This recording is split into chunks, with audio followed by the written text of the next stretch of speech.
Tuhan. Terima kasih. Kali ini kita akan firman Tuhan. Sebelumnya kita akan berdoa, mohon pimpinan Tuhan supaya Tuhan memimpin hambanya dalam menyampaikan kebenaran firman Tuhan. Mari kita saja berdoa. Tuhan dalam surga, kami yang baik, Engkau yang kami sembah, kami sapa hanya dalam nama Tuhan Yesus. Kami bersyukur Tuhan atas pimpinan-Mu, penyertaan-Mu. Engkau akan pimpin acara ibadah ini dari awal hingga pertengahan Tuhan. Dan juga sebenarnya Tuhan, kami anak-anak-Mu siap mendengarkan sabda-Mu yang disampaikan oleh hamba-Mu. Biar Tuhan berkati hamba-Mu dalam menyampaikan kepada Engkau dengan hikmat kepada Tuhan, supaya dapat berkata-kata sesuai dengan kehendak Kau Tuhan. Berkati juga Tuhan kami yang mendengarkannya. Biarlah firman Tuhan yang kami dengarkan tidak sia-sia, dan biarlah firman Tuhan yang kami dengar pada hari ini dapat menguatkan iman percaya kami Tuhan, supaya kehidupan kami hari lepas hari dapat menyenangkan hati Engkau. Terima kasih. Hanya dalam nama Tuhan Yesus kami berdoa dan bersyukur. Amin. Saudara yang kasih dalam Tuhan, pada hari ini kayaknya sinkron sekali kesaksian sama firman Tuhan. Saya juga nggak tahu, kan kita nggak pernah bilang, wah khotbah saya hari ini apa. Dan dinyanyikan dari puji-pujian oleh Ibu Sri Buntang, apa sih Ibu naik kasih. Dan firman Tuhan juga saya bacakan, yang saya sampaikan ini juga mengenai kasih. Wah, luar biasa, bisa pas, ya. Padahal tidak ada omongan sama sekali mengenai khotbah saya hari ini, tapi puji Tuhan, bilang wah ini masih karena Tuhan, ya, bisa pas seperti ini. Baik, kita akan lihat firman Tuhan yang diambil dari 1 Yohanes pasal yang keempat. Kita akan baca silih berganti.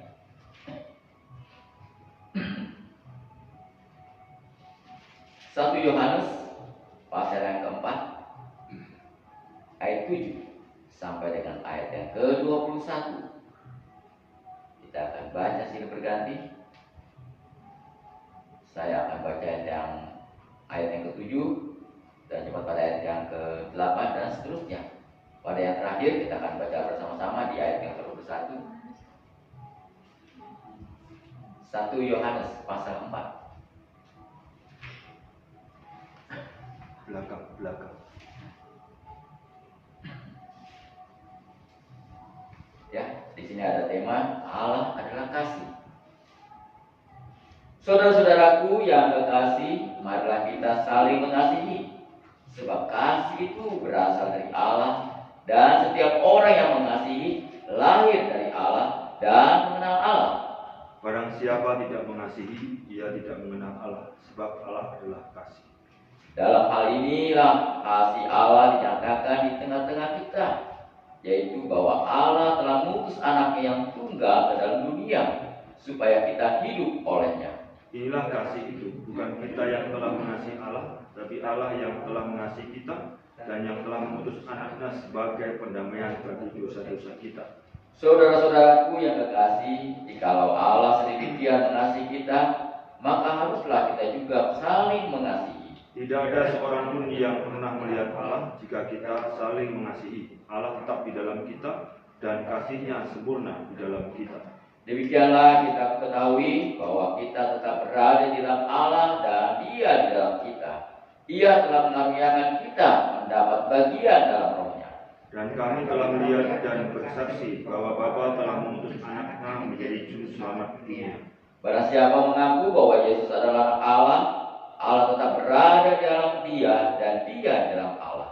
Kita telah mengenal dan telah percaya akan kasih Allah kepada kita. Allah adalah kasih, dan barang siapa tetap berada di dalam kasih, dia tetap berada di dalam Allah dan Allah di dalam Dia. Dalam hal inilah kasih Allah sempurna di dalam kita, yaitu kalau kita mempunyai keberanian percaya kepada hari penghakiman, karena sama seperti Dia, kita juga ada di dalam dunia ini. Di dalam kasih tidak ada ketakutan. Kasih yang sempurna menyiapkan ketakutan. Sebab ketakutan mengandung hukuman, dan barang siapa takut, ia tidak sempurna dalam kasih. Kita mengasihi karena Allah lebih dahulu mengasihi kita. Jikalau seorang berkata, aku mengasihi Allah, dan ia membenci saudaranya, maka ia adalah pendusta. Karena barang siapa tidak mengasihi saudaranya yang dilihatnya, tidak mungkin mengasihi Allah yang tidak dilihatnya. Sama-sama. Dan kita ini kita melihat barang siapa mengasihi Allah, dia juga harus mengasihi saudara. Amin. Saudara kasih dalam Tuhan, berapa minggu yang lalu saya pernah melihat berita ya di televisi menghebohkan, ya, ada keluarga, satu keluarga ini ribut, ya, ribut dari orang tua ke anaknya, yang nggak tahu masalahnya apa, mungkin anaknya yang apa, ada suatu kesalahan, ditegur, ya, ditegur oleh orang tuanya. Sepertinya anak ini tidak menerima, merasa apa yang dia perbuat itu benar menurut dia.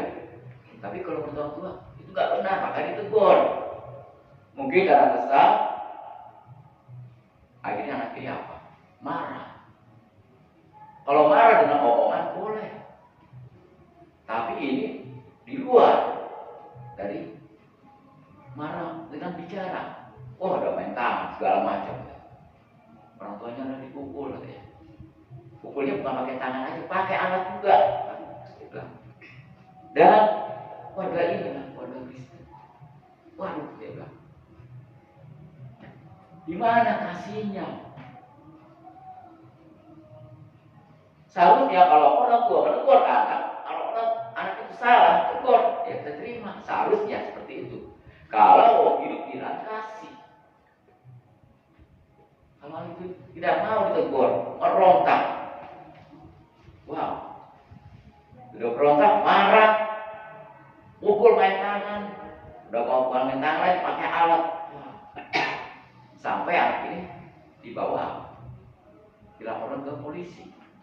Karena itu dan termasuk apa? Penganiayaan. Orang tuanya melapor, walaupun anak sendiri. Dan sedikit dari tes urin ternyata iya narkoba. Inilah bahayanya kalau kita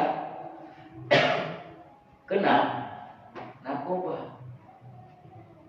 Sensitif, ditegur pasti marah. Marah bukan hanya marah dengan omongan, bisa juga pakai alat. Itulah narkoba. Maka kita harus apa? Menjaga keluarga kita jangan sampai seperti itu. Saya sangat sedih sekali kalau melihat seperti ini. Apalagi keluarga Kristen. Saya yakin keluarga ini belum ada kasih. Kalau benar ada kasih, masih ada hubungan orang tua dengan anak dengan orang tua. Mungkin juga dia hanya sekedar tahu firman Tuhan. Tahu. Kalau tahu, belum kuat. Hanya tahu. Tapi kalau firman Tuhan ini meresap, belajar firman Tuhan, meresap dalam kehidupan kita. Firman Tuhan ini masuk dalam hati kita, berakar dalam hidup kita. Itu akan kuat. Apapun keadaannya. Seperti juga di sini dikatakan di ayat 7. Saudara-saudaraku yang kekasih, marilah kita saling mengasihi, sebab kasih itu berasal dari Allah. Dan setiap orang yang mengasihi lahir dari Allah dan mengenal Allah. Saudara kasih dalam Tuhan, Allah menunjukkan kasih. Sudah dibuktikan kasih Allah kepada kita. Ketika kita berdosa pun Allah mengasihi kita, benar? Cuma kita tidak pernah merespon kasih Allah itu. Ketika saya belum mengenal Yesus, Allah itu sudah mengasihi saya. Di mana buktinya? Ketika Yesus apa? Mati di kayu salib. Itu bukti yang besar, kasih yang begitu besar, sampai dia merelakan nyawanya menjadi apa? Tebusan bagi banyak orang. Kita belum seperti Yesus, ya. sampai mencurahkan, sampai korbankan nyawa saya untuk orang lain, belum. Tapi Yesus sudah membuktikan. Itulah kasih yang terbesar. Saudara kasih dalam Tuhan, dikatakan di ayat 7 tadi, saudara-saudaraku yang kekasih, marilah kita saling mengasihi, sebab kasih itu berasal dari Allah, dan setiap orang yang mengasihi lahir dari Allah dan mengenal Allah. Kita semua yang di sini sudah mengenal Allah secara benar. Sudah tahu siapa Yesus. Karena itu apa? Kita harus apa? Saling mengasihi. Mengasihi ini bukan hanya untuk keluarga kita, enggak. Kepada orang lain. Menyebar. Tetapi kadang-kadang seharusnya pada saudara seiman. Kita mengasihi. Ya. Karena kasih itu tidak memandang siapa, latar belakangnya apa. Tapi banyak orang mengasihi orang lain karena dia latar belakang. Oh, dia orang hebat. Kalau ada apa-apa dia selalu membantu saya. Bukan itu. Itu bukan kasih yang murni. Kasih karena apa?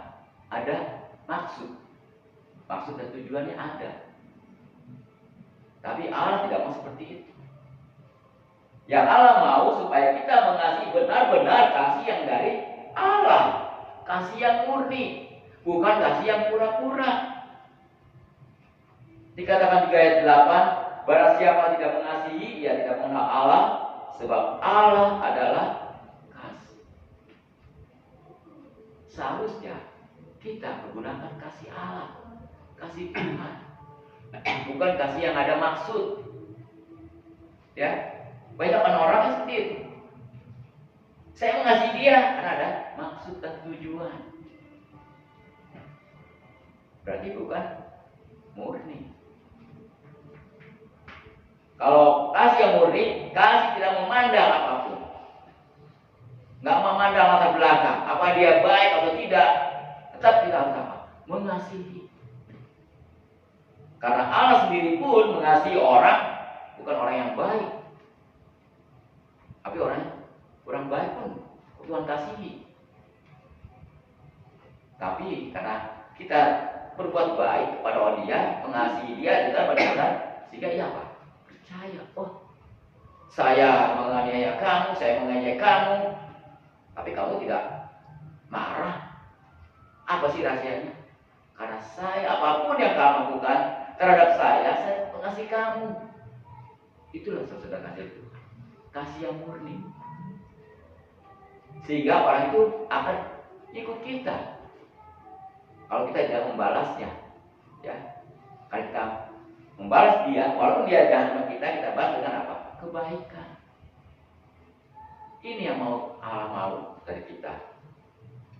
Karena di ayat 9 dikatakan, dalam hal inilah kasih Allah dinyatakan di tengah-tengah kita, yaitu bahwa Allah telah mengutus apa? Anaknya yang tunggal ke dalam dunia, supaya kita hidup olehnya. Inilah kasih itu, bukan kita yang inilah kasih itu, bukan kita yang telah mengasihi Allah, tetapi Allah yang telah mengasihi kita dan telah mengutus anaknya sebagai pendamaian bagi dosa-dosa kita. Inilah saudara kasih Tuhan, bukan kita yang mengasihi Allah, tapi Allah yang mengasihi kita. Buktinya tadi saya bilang, dia mau datang ke ini. Sudah datang, ya kan? Waktu yang bulan lalu kita lihat, kita ikuti perayaan apa? Nah, dari lahir, bayi yang lucu, ya. Biasanya kalau bayi yang lahir kasih lucu, tetapi sudah besar, bagaimana kehidupan Yesus? Diejek, dihina, marah Yesus? Gak pernah marah. Saya belum pernah lihat Yesus marahin orang, mengejek dia, enggak. Bahkan sampai di kayu salib, dipaku, bukannya dipaku tapi dikasih mahkota, bukan mahkota emas, mahkota duri, sampai nancep. Saya itu nancep duri itu kepalanya. Tapi apa kata Yesus? Ya Bapa, ampunilah mereka, sebab mereka tidak tahu apa yang mereka berbuat. Ini luar biasa cerita. Perkataan Yesus sangat luar biasa, benar-benar mengasihi orang yang telah berbuat jahat kepada dia. Inilah saudara Tuhan yang Yesus mau kepada kita sebagai anak-anak Tuhan, sebagai orang pilihan Tuhan. Kita mau kasih Yesus itu mengalir dalam kehidupan kita, dan kita juga mengalir kasih kita kepada sama kita. Saudara kasih dalam Tuhan, kita lihat di ayat yang 11 dikatakan juga, saudara-saudaraku yang kekasih, jikalau Allah sedemikian mengasihi kita, maka haruslah kita juga saling mengasihi. Tidak ada seorang pun yang pernah melihat Allah. Jika kita saling mengasihi, Allah tetap dalam kita dan kasihnya sempurna dalam kita. Inilah kesetiaan Tuhan. Kita di dunia ini, kita yang sudah percaya pada Yesus, pernahkah kita melihat Yesus? Kita belum pernah melihat Yesus. Yang ada di gambar itu bukan gambar Yesus. Itulah pikiran orang. Kira-kira seperti ini loh gambar Yesus. Tapi kita apa? Percaya. Kenapa kita percaya? Karena firman Tuhannya.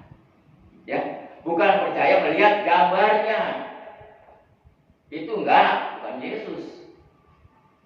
Itu hanya gambarannya, gambar. Ya, kira-kira seperti ini. Nanti setelah kita bersama Yesus, baru kita tahu seperti apa Yesus. Yang kita mau di sini sekarang apa? Kita mengikuti apa? Teladannya. Teladan daripada Yesus.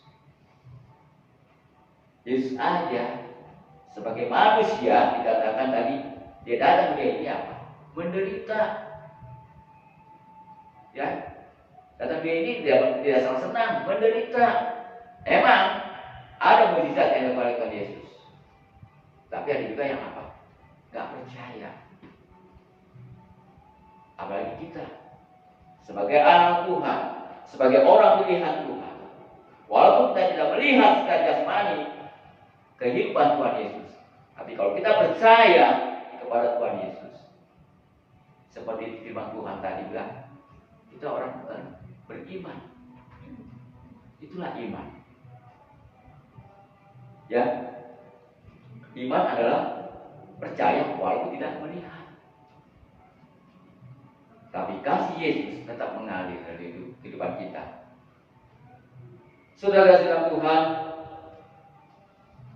inilah firman Tuhan hari ini mengajak kita apa? Tentang kasih. Kasih kepada sesama kita, terutama kepada saudara-saudara seiman. Ada saudara seiman kita yang sedang sakit, ya, atau mungkin susah. Mungkin kita tidak bantu secara materi, kita bisa bantu dalam apa? Doa. Doakan supaya mereka kuat, supaya dalam penyakitnya ini dapat kembali sembuh. Dan kasih inilah kasih yang kekal. Ya, kalau kita lihat di dalam Yohanes 3 ayat 16 juga dikatakan, ini ayat yang sangat terkenal sekali. Kalau kita ikuti hari-hari Natal, biasanya ini sering dipakai. Ya, Yohanes 3 ayat 16, saya akan bacakan. Karena begitu besar kasih Allah akan dunia ini, sehingga Ia telah mengaruniakan Anaknya tunggal, supaya setiap orang yang percaya kepadanya tidak binasa, melainkan apa? Beroleh hidup yang kekal. Inilah kasih yang begitu besar, kasih Allah seperti yang saya bilang tadi. Kasih Allah, Dia mengaruniakan Anak yang tunggal, supaya setiap orang yang percaya apa? Tidak binasa. Siapa orang yang percaya? Orang yang percaya kepada Tuhan Yesus, beriman kepada Tuhan Yesus, tidak bisa diomong-ambingkan, tetap teguh pendiriannya kepada Tuhan Yesus. Ya, dikatakan ayat terakhirnya, melainkan apa? Beroleh hidup yang kekal. Karena kasih Allah adalah kasih yang kekal, bukan kasih yang sementara. Hanya manusia yang bisa mengasihinya sementara. Benar? Manusia yang mengasihi sementara, tetapi kasih Allah adalah murni, kekal.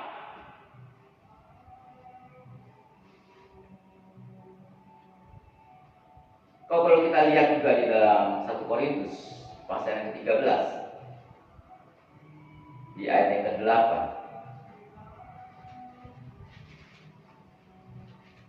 1 Korintus pasal 13 ayat yang ke-8, ini juga dikatakan apa? Kasih tidak berkesudahan, nubuat akan berakhir, bahasa roh akan berhenti, pengetahuan akan lenyap. Apa yang kekal? Kasih. Sampai Yesus datang yang kedua kali, kasih tetap ada. Karena firman Tuhan katakan, kasih tidak berkesudahan. Berarti tidak ada habis-habisnya kasih Tuhan itu. Kita hidup sampai sekarang adalah kasih Allah, kasih karunia Allah. Sampai kita ada sampai saat ini, benar? Itu kasih Allah. Kalau bukan karena kasih Allah, ya mungkin kita nggak ada di sini. Mungkin kita pergi jalan-jalan. Oh, saat ini saat libur panjang, ya. Saya lihat di televisi, wah jalan tol macet. Pada pergi jalan-jalan cari hiburan karena libur panjang, hingga lupa hari Tuhan. Tapi kita puji Tuhan, kita ada di sini karena apa? Kita mengasihi Allah. Kalau kita mengasihi Allah, kita pergi bersenang-senang melihat dunia yang lain, ya, keindahan di luar sana. Tapi kita tidak. Kita berada di sini. Walaupun orang-orang pada liburan, jalan-jalan, kita tetap berada di sini, memuji, memuliakan nama Tuhan. Amin.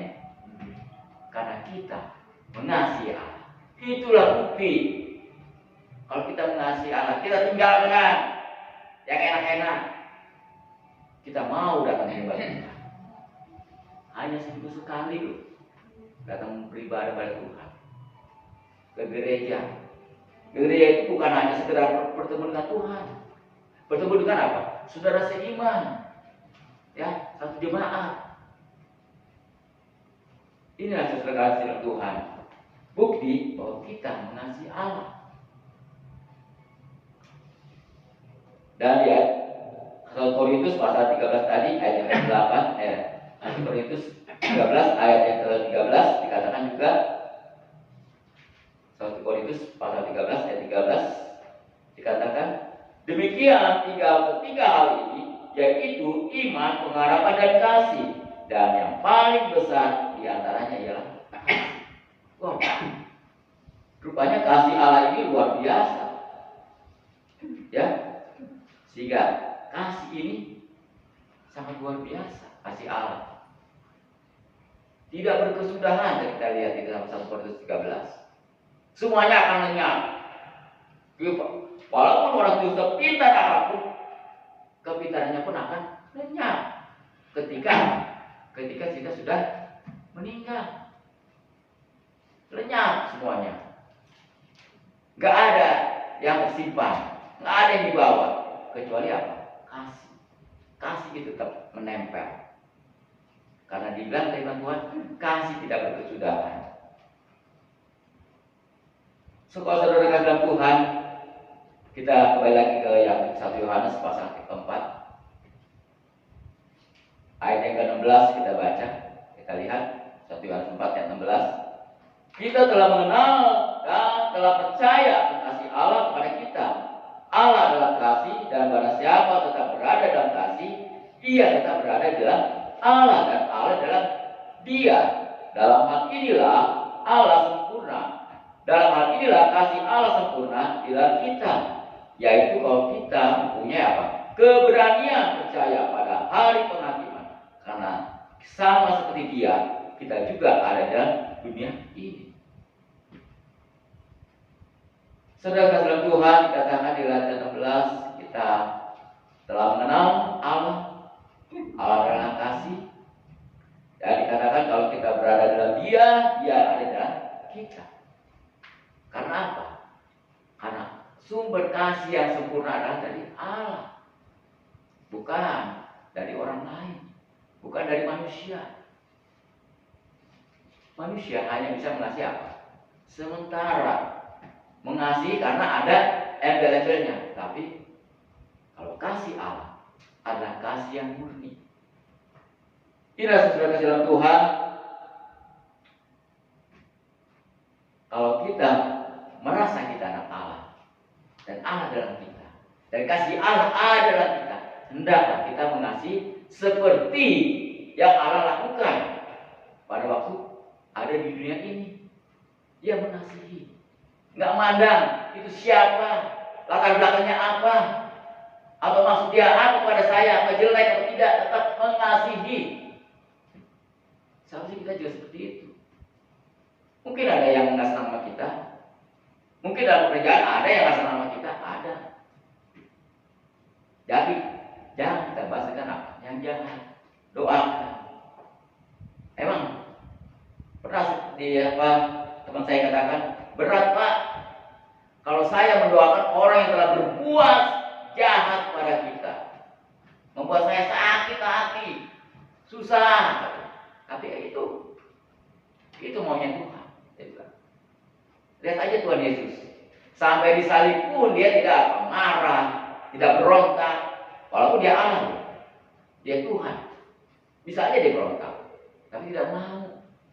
Dia hanya menunjukkan, ini loh kasih yang sempurna, kasih yang benar-benar.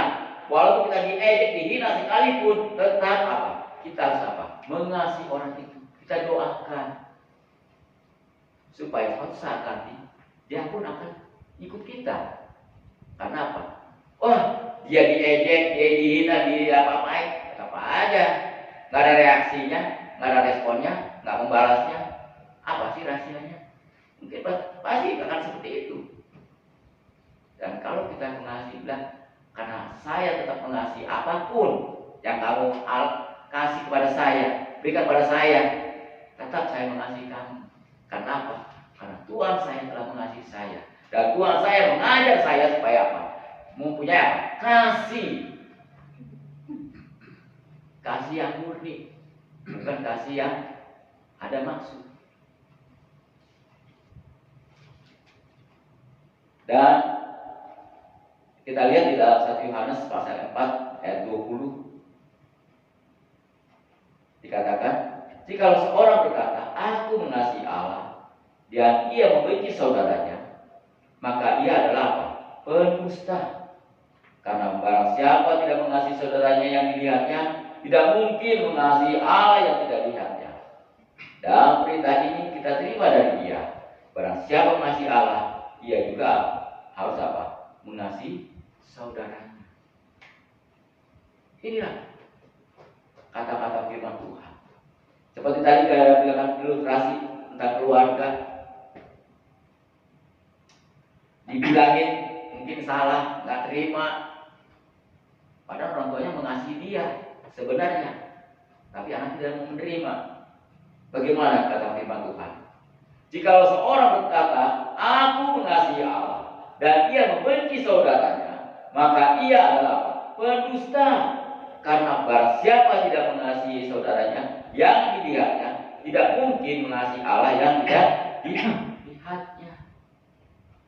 Ini sudah kita Tuhan. Kalau kita benci dengan saudara kita,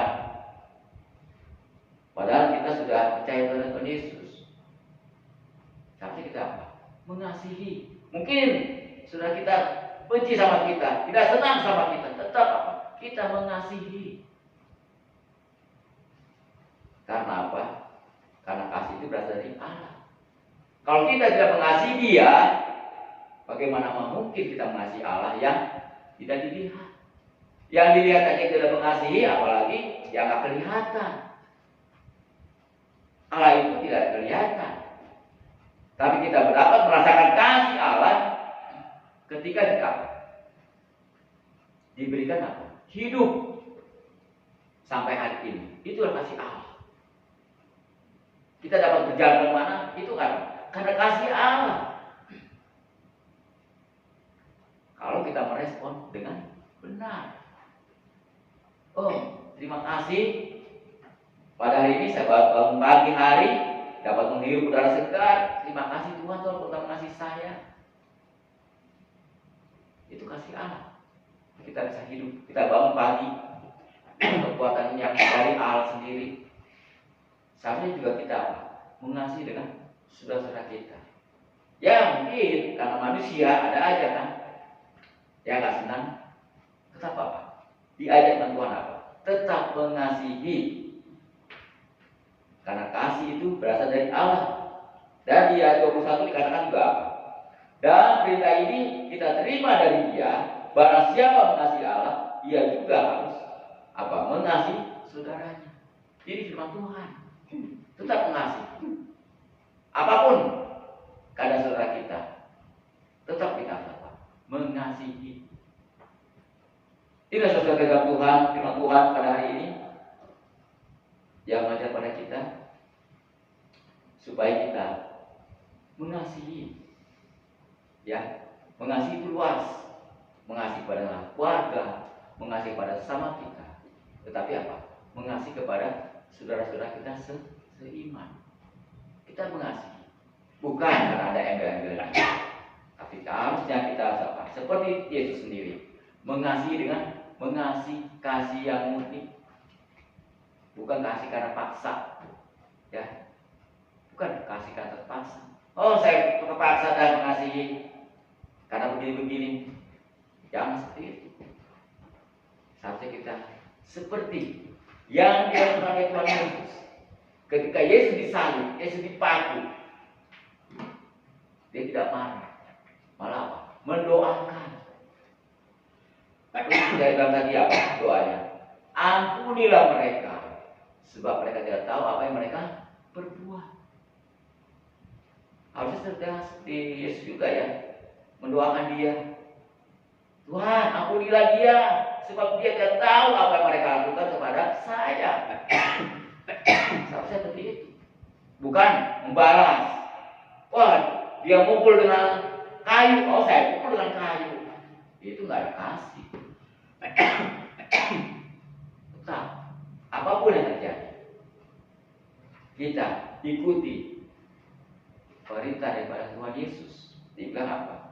Di ayat 21 tadi, ayat terakhir. Dan perintah ini kita terima dari Dia. Barang siapa mengasihi Allah, ia harus juga mengasihi saudara. Amin. Mari kita berdoa. Bapa surgawi, Bapa kami yang baik, Engkau yang kami sembah, kami sapa hanya dalam nama Tuhan Yesus. Terima kasih Tuhan atas firman-Mu pada hari ini yang mengajar pada kami Tuhan, supaya kami mempunyai kasih yang murni, kasih yang daripada Engkau, karena Engkau telah mengajarkannya kepada kami Tuhan, dan Engkau telah melakukannya selama Engkau ada di dunia ini Tuhan. Engkau telah mengasihi, walaupun banyak orang membenci Engkau, sampai Engkau di kayu salib, tetap Engkau mengasihi mereka Tuhan. Terima kasih ya Tuhan atas firman-Mu pada hari ini Tuhan. Biarlah firman Tuhan yang kami dengar pada hari ini tidak kami sia-siakan, tapi biarlah firman Tuhan kami ikuti Tuhan, supaya kami pun benar-benar mempunyai kasih yang murni, kasih yang daripada Engkau Tuhan. Ampuni Tuhan, mungkin dalam minggu yang lalu kami kurang mempunyai kasih yang daripada Engkau, kasih yang benar-benar dari Engkau. Tapi mulai dari Tuhan, kami mau memperbarui hidup kami, supaya apapun yang kami alami, tetap kami pun mempunyai kasih yang daripada Engkau. Terima kasih. Hanya dalam nama Tuhan Yesus kami berdoa dan bersyukur.